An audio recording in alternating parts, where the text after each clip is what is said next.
हमारे देश के न जाने कितने मसाइल हैं,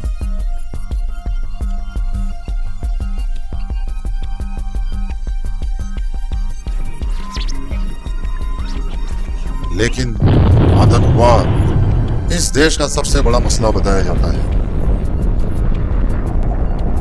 और इस मसले से पीड़ित कितने ही लोग दुखी हैं।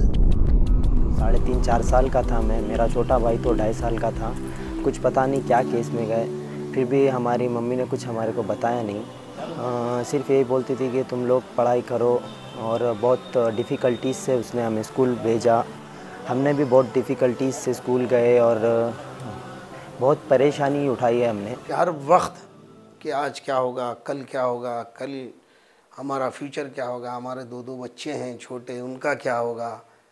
अचानक ऐसा कर दिया ये लोग, पता नहीं, मैं ख्वाब में भी नहीं सोचा था कि ये मुसीबत हमारे ऊपर आएगी, पहाड़ों की तरह टूट पड़ेगी। जब मैं भी पढ़ने की कोशिश करता था, मेरे को दिमाग में वही रहता था कि बाहर निकले तो कि कोई ऐसा लगता कि कोई मेरा पीछा कर रहा, कोई मेरे को फिर से पकड़ने के लिए आ रहा। रात में नींद नहीं आती थी, सोचता था बस वही एक मेंटल, बहुत टॉर्चर हुआ मैं मेंटली। जिसके बारे में कुछ भी नहीं जानता था, ऐसे ऐसे लोगों के बारे में सवाल करते थे, सब लिस्ट लाते थे और टॉर्चर तो करते थे वो लोग, करंट देते थे, मारते थे। मजबूरी में अगर मैं नहीं निकलती तो फिर क्या होता।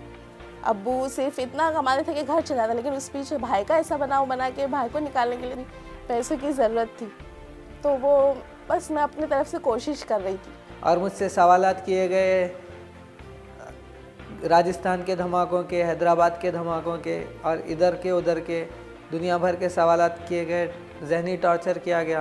पहली बार अरेस्ट हुआ था तो मैं कामिनी मेडिकल कॉलेज में मेडिकल कर रहा था, तो मेडिकल बीएससी इन एमएलटी कर रहा था मगर, तो मेरे को जो है कॉलेज से रेस्टिकेट कर दिए थे।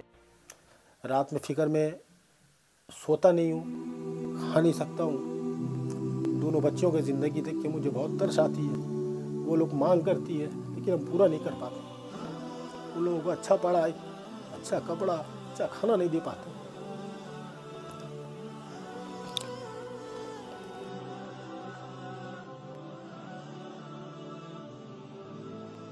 बस आतंकवादी के नाम पे उठा लिया मुझे। क्या गलती थी मेरी, क्या गलती थी।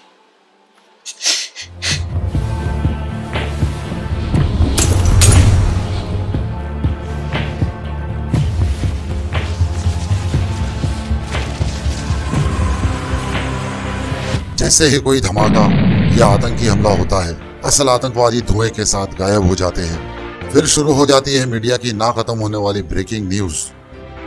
एक के बाद एक मास्टरमाइंड की तस्वीरें और सनसनीखेज खबरें। कहा जाता है तकरीबन मीडिया चैनल्स के पीछे किसी न किसी राजनीतिक पार्टी का हाथ होता है। जैसे ही कोई घटना घटी, मिनटों में पता लगा लिया जाता है कि घटना में किस ग्रुप का हाथ था, और उसमें शामिल लोगों का नाम पता भी मालूम हो जाता है, और खड़ा कर दिया जाता है मुजरिम के कटघरे में।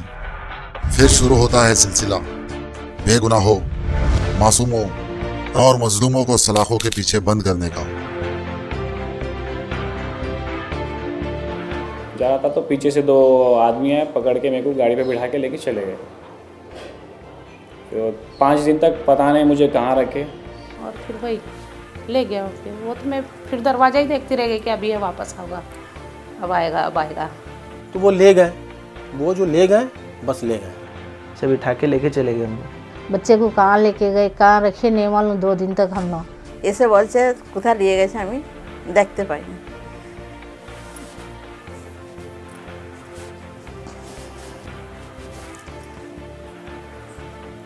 তখন অনেক ডর লেগেছে আমাকে যে না মেরে দেয় আমার ছেলেকে।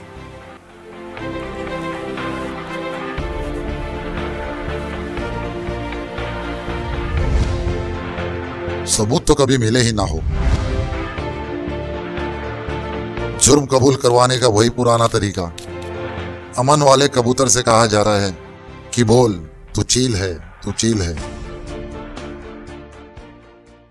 8, 9, 10, 12, 15 साल लग जाते हैं अदालत और कोर्ट कचहरी के चक्कर में। जवानी के अहम और ये कीमती साल, एक माँ, एक बीवी, और पूरा का पूरा घर इंतजार करता रहता है। आंखें तरसती रहती है, बच्चों का मासूम बचपन छीन लिया जाता है। सुस्त कार्रवाई, तारीख पर तारीख और कानून के रखवालों से ज्यादा कौन खेल सकता है कानून से। कभी सबूत नहीं, कभी मुजरिम गायब, कभी नेशनल हॉलीडेज। कहावत तो आपने सुनी ही होगी, justice delayed is justice denied. ऊपर का दबाव अगर बढ़ जाए तो ख्वाजा यूनुस, इशरत जहां और कदील सिद्दीकी का नाम तो आप जानते ही हैं। जब तक बेगुनाही साबित होती है बहुत देर हो चुकी होती है। इनकी रिहाई की खबरें किसी दूसरे हेडलाइंस के नीचे दब जाती है। हम भी तो अपनी जिंदगी में मसरूफ है। कब तक यूं ही चलता रहेगा? आखिर कब तक? ये उसी वक्त रुकेगा जब हम जाग जाएं। ये मुल्क एक जमहूरी मुल्क है, हमें हक है अपनी आवाज बुलंद करने का। आइए इस जुल्म के खिलाफ आवाज उठाएं। जुल्म तो जुल्म है, चाहे आतंकवादी करे या कानून के रखवाले। कत्ल तो कत्ल है, चाहे धमाके में हो या सलाखों के पीछे।